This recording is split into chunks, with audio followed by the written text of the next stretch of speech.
Hey guys, it's me likely Kuttappi. ഞാൻ എൻ്റെ ഈ പാട്ട ഹെൽമെറ്റ് എടുത്ത് നടന്ന് പോകുന്നത് എൻ്റെ ജൂനിയറിനെ കാണാൻ വേണ്ടിയിട്ടാണ്. നമ്മൾ DC മൂവിക്ക് പോവാണ്. അങ്ങനെ നീർക്കോടെന്നുള്ള ഗ്രാമത്തിൽ നിന്ന് ആലുവയിൽ എന്നുള്ള സിറ്റി എത്തിയപ്പോഴേക്കും സിനിമ ഇന്നലെ തുടങ്ങി. സിനിമ കണ്ടു കഴിഞ്ഞപ്പോഴേക്കും എനിക്കൊരു ഡൗട്ട് വന്നു, DC എന്ന്. എന്നിട്ട് ഇങ്ങനെ എടുത്ത് പറയുന്നത് DC പറഞ്ഞാൽ ഡയറക്റ്റ് കറണ്ട് ആണെന്ന് വളി.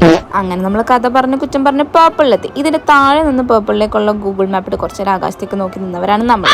ആക്ച്വലി എൻ്റെ ബുദ്ധി ഇവരുടെ കൂടെ ഉള്ളപ്പോൾ വർക്കാവാറില്ല. ഇവനാണെങ്കിൽ വർക്കാക്കാനായിട്ട് ബുദ്ധിമില്ല. നമ്മളിവിടെ വന്നെന്തിനാ വെച്ചാൽ മാർഷിന് കഷൻ്റെ ഒക്കെ കയറി തുടങ്ങിയതുകൊണ്ടിട്ട് കുറച്ച് ഹെയർ കെയർ പ്രൊഡക്ട്സ് പർച്ചേസ് ചെയ്യാൻ വേണ്ടിയിട്ടാണ്. അവന് കഷൻ്റെ ആണെങ്കിൽ എനിക്ക് കഷൻ്റെ പ്ലസ് മുട്ടുവേദന പ്ലസ് നടുവേദനയാണ്. അപ്പോഴാണ് ഇവൻ എനിക്ക് കുതിര പോലത്തെ വണ്ടിയിൽ വിളിക്കാൻ വന്നത്. പിന്നെ അവിടെ നിന്ന് നേരെ നമ്മുടെ ഒരു ഫ്രണ്ടിനെ കാണാൻ വേണ്ടി പോയി. ഇവളെ കണ്ടപ്പോഴാണെങ്കിൽ ഞാൻ അവിടെ നിന്ന് ഇൻട്രോവേർട്ടും ആയിപ്പോൾ. എനിക്ക് മനുഷ്യന്മാരെ കാണുമ്പോൾ ഈ ഒരു പ്രശ്നമുണ്ട്.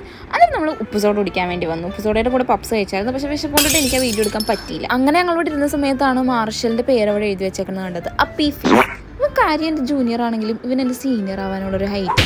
എനിക്ക് പണ്ടേ പൊക്കമുള്ളവരെ ഇഷ്ടമല്ലെങ്കിൽ ആ കുശുമ്പൊന്നും ഞാൻ നിങ്ങളുടെ അടുത്ത് കാണിക്കുന്നില്ലല്ലോ. ദെൻ ഫൈനൽ അവൻ എന്നെ വീട്ടിൽ കൊണ്ടുവന്നാക്കി ടാറ്റയൊക്കെ പറഞ്ഞു പോയപ്പോഴാണ് ഞാൻ ഒരു വാഴ കണ്ടത്. അപ്പോൾ ഞാൻ വിഷ്ണുവിനെ ഓർത്തു, വി മിസ്ഡ് യുടാ. പക്ഷെ ഇന്ന് പപ്സിനൊക്കെ നല്ല ടേസ്റ്റ് ഉണ്ടായിരുന്നു.